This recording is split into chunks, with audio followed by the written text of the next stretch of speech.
A dublagem de One Piece é uma piada.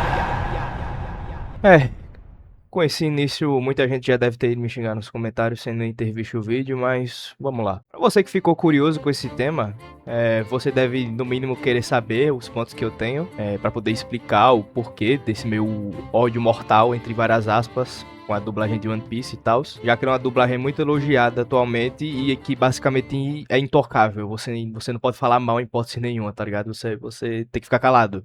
Não, você vai ser tacado aos lobos e o pessoal vai olhar a sua porta com lanças enforcados. Mas, antes disso, eu gostaria de acalmar você que tá querendo a minha cabeça na bandeja e tal. Relaxa, beleza? Abaixa a tocha, por favor. Guarda o seu facão, você que tá vendo esse vídeo. E dito isso, para deixar o clima mais suave, eu gostaria primeiramente de falar todos os pontos maravilhosos que essa dublagem tem. E bom, ela foi dirigida pelo nosso Zoro, né? Então, em algum momento ela ia se perder.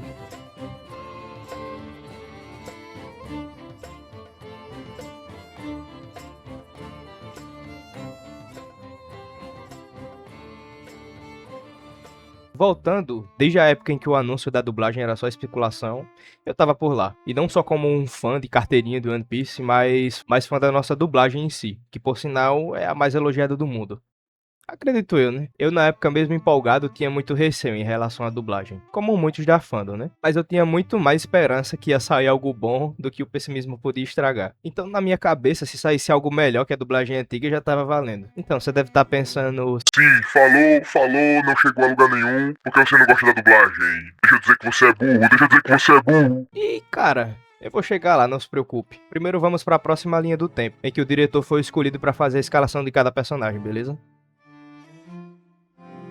Quando o anúncio foi oficialmente divulgado com data e elenco de dublagem, a maioria dos fãs mais ácidos da obra foram à loucura. Os dubladores rapidamente conseguiram um carinho absurdo por parte da fandom e foram convidados para lives de diversos canais de criadores de conteúdo de One Piece. O que levou com essa divulgação massiva a muitas pessoas irem assinar Netflix e dar uma chance à dublagem. Até quem não conhecia One Piece. A dublagem deixou grande parte da comunidade encantada, com os olhos brilhando, com dubladores excelentes e uma localização ótima para o público em geral. Se você está se perguntando o que é localização da dublagem, pode deixar que eu explico. Localização na dublagem. A localização troca o sentido para nossa realidade.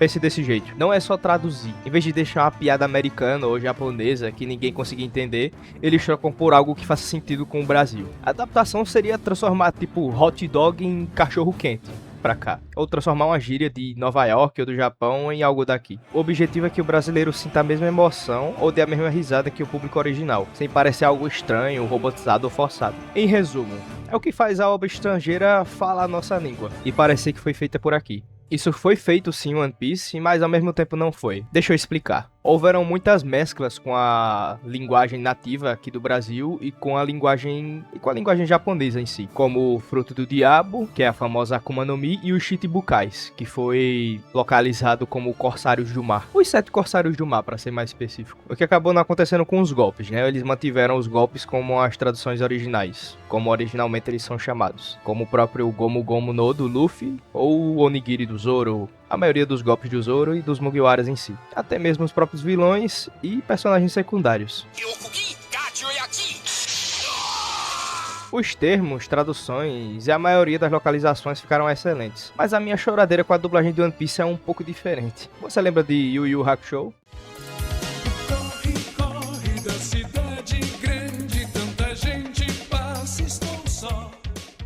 Bom, se você não conhece, a dublagem de Yu Yu é, pra muitos, um monumento à criatividade brasileira. Foi ali que a localização rompeu as barreiras da tradução e abraçou o deboche. Escuta aqui, ô cabeludo, você é grande, mas não é 2. E eu sou pequeno, mas não sou metade. Tá vendo só? Ele é forte, não é igual a você não que toma bomba, estrupício. Tá pensando o quê, filho? Rapadura é doce, mas não é mole, não. Rapadura é doce, mas não é mole não. E tô na área, se derrubar é pênalti. Transformaram o detetive espiritual japonês em um malandro carioca, tá ligado? Na época isso foi genial. Funcionou porque criou uma conexão imediata com uma geração que não estava acostumada com a rigidez dos roteiros originais. Mas se formos olhar com um olhar mais crítico hoje em dia, o cenário muda um pouco. O que antes podia ser visto como ousadia, tá ligado? E jeitinho brasileiro, hoje soa, não pra grande parte, mas pra alguma parte do público, como algo datado e pastelão. É, né, mole não. Eu não tenho samba no pé, mas eu bato pra caramba, olha. A localização extrema de Yu Yu Hakusho criou uma espécie de filtro de comédia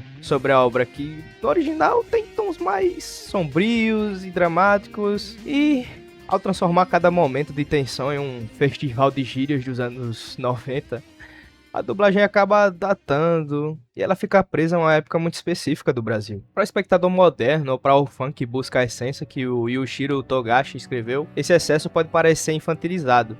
A piada que viralizou no TikTok hoje muitas vezes esvazia o peso emocional de uma cena de vida ou morte. O personagem deixa de ser um jovem complexo e passa a ser uma caricatura do brasileiro engraçadinho. Aí eu pergunto a vocês, funcionou? Sem dúvida. É icônico? Com certeza, mas é um estilo de localização que dificilmente sobreviveria nos dias de hoje, onde o público exige um equilíbrio maior entre a adaptação cultural e o respeito absoluto ao tom da obra original. O risco de localização, estilo anos 90, é transformar o épico em uma esquete de humor que, com o tempo, perde a força fora da bolha e acaba preso numa bolha de nostalgia. E não me entenda mal, eu amo Yu Yu Hakusho. Eu de verdade gosto muito dessa obra. E eu também sei que eu tô mexendo com muitos vesperos com esse vídeo, mas vamos tentar deixar a emoção de lado e tentar pensar um pouco mais friamente, beleza? Pensa um pouco. Você que não conhece o Yu Yu Hakusho, alguém já chegou pra você te perguntando se você conhece o Yu Yu Hakusho ou indicando o Yu Yu Hakusho como uma obra com várias camadas e com um roteiro muito bem escrito, com personagens cativantes ou com um universo muito legal? E claro, o Yu Yu Hakusho tem todas essas coisas, mas o que mais se destaca, ou que normalmente acaba sendo muito mais falado, o Yu Yu Hakusho é muito bom, cara, é muito engraçado, tem uma dublagem muito icônica, cara, é nostalgia pura, é muito engraçado, todas as piadas são geniais. A dublagem é muito boa. E eu não tiro o mérito da dublagem de forma nenhuma. Até porque foi graças a essa adaptação que abriram inúmeras portas. Não só pra dublagem, mas pra animes em geral aqui no Brasil. Então fica de boa, beleza? Eu não quero que mais obras deixem de usar Yu Yu Hakusho como uma inspiração. Bom, eu tenho certeza que quando você chegar no final desse vídeo, você vai pelo menos entender o meu ponto de vista. E não vai me odiar por isso. Acredito eu. Bom, agora que eu consegui trazer pra você essa questão da obra ficar datada por conta da dublagem e tal, acho que a gente vai conseguir seguir a partir daqui. Já com o assunto que me fez querer fazer esse vídeo. One Piece foi muito inspirado na dublagem de Yu Yu Hakusho. Isso segundo o próprio Glauco, que foi o diretor de One Piece e o próprio Zorão. Sim, eu ia trazer mais argumentos mostrando como ele se contradiz em um momento passado aí. Com outro vídeo que ele fala da dublagem de One Punch Man. E como ele achou a dublagem fora da casinha por conta sobre uma frase do Rei do Mar Profundo. Mas depois de muita pesquisa, muita pesquisa, eu infelizmente não achei. Então pode desconsiderar o que eu falei sobre esse vídeo agora. Mas caso queira procurar e você conseguir achar, manda aí o nome do vídeo com a minutagem. Eu faço questão de deixar fixado, beleza? Então, desde o início, eu não liguei para os personagens falarem gírias como as nossas, e até fazerem referência a várias partes do Brasil. Na verdade, eu achei isso muito divertido, e curtia bastante. Só que, quando chegou em um personagem específico, eu achei meio... Bom, Hachan. Cara, como nordestino, isso é um pouco esquisito, tá ligado? Não vou mentir. Não quero ficar de mimimi nem nada, até porque muita gente achou engraçado. E no próprio idioma original, o Hachan termina a frase com um som específico, que é Nyu, se eu não me engano. O que passam lá pra ele de bobo, inocente, ou um cara mesmo do interior, né? Mas...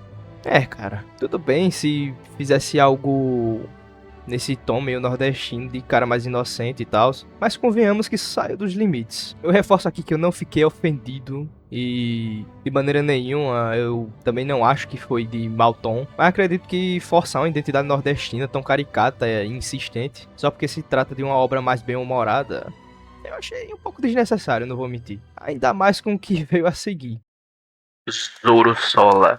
Meu irmão, essa frase foi tão usada na fandom que só de ouvir me dá agonia. Eu não sei o que é pior, isso ou quem realmente acredita na teoria do Crocodile mãe do Luffy. E meu irmão, pelo amor de Deus, se você comentar, se você só der a entender que você acredita nessa teoria, nem que seja ironia, eu vou na sua casa com a faca. Sério, Zoro Sola, ainda mais porque ela ficou sendo cada vez mais usada depois do sucesso que ela teve na primeira vez, sendo usada novamente no especial Alabasta e mais pra frente em Skypiea. Isso, vem, o Zoro Sola. Caguei pra isso. Porque o Zoro sola. Esse tipo de coisa inserida pra fazer referência a memes já fandom são muito vergonhosos com o tempo. Eu lembro de ter achado realmente legal na época. Eu não tinha visto problema nenhum. Mas quando começou a viralizar, isso começou a ser usado mais e mais. E isso acabou me deixando bem mais distante da dublagem. Tanto é que hoje em dia eu não vejo praticamente mais nada da dublagem. Antes eu recomendava muito o pessoal a assistir, tipo... Quando eu indicava alguém assistir One Piece, ah, pô, tem dublado na Netflix, dublagem muito boa aí, muito divertida. No instante você vai chegar aí nos semanais. Mas voltando ao Zoro Sola, esse tipo de coisa acaba ficando meio deslocado para outros públicos que estão entrando na obra pela primeira vez. Tipo, Zoro Sola, uma coisa totalmente fora do universo de One Piece. Mas beleza. Isso é, como eu já falei, eu não ligo tanto, mas é meio paia. Voltando ao Hachan, foi mal aí, galera, se eu tiver... meio que saindo muito do roteiro pra falar um pouco, é que às vezes eu me disperso aqui nos pensamentos e eu acabo querendo acrescentar algo mais improvisado, se assim eu posso dizer, e acabo saindo do roteiro de vez em quando. Mas voltando pro Hachan, quando eu vi ele falando daquele jeito eu ri, achei engraçado e ri pelo tosco em si. E aí eu pensei, cara, isso é piada momentânea, eles não vão fazer o Hachan falar desse jeito em Sabaody. Eu tava errado. Espera um pouco. Chapéu de palha, não faz isso. Você prometeu que não ia fazer nada, mesmo que alguém levasse um tiro, que não ia enfrentar um Tenryubito. Lembra dessa promessa? Eu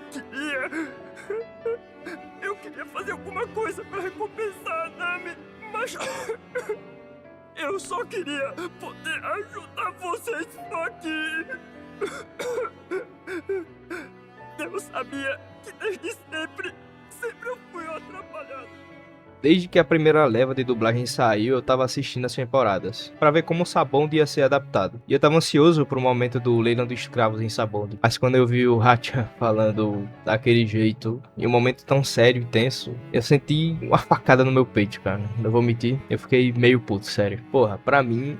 esse é um dos melhores momentos da obra, é um momento muito sério, muito tenso, em que você vê ali o começo de um dos maiores traumas pro Luffy, que é perder a tripulação, e ele simplesmente fazendo algo certo, ele querendo proteger os seus amigos contra aquele mal opressor, se a gente pode falar assim, que são os dragões celestiais, né? E aí eu vi uma das minhas cenas favoritas sendo arruinado por uma graça que poderia ter sido evitado com a simples noção momentânea, tá ligado? E galera, isso é só o que eu acho.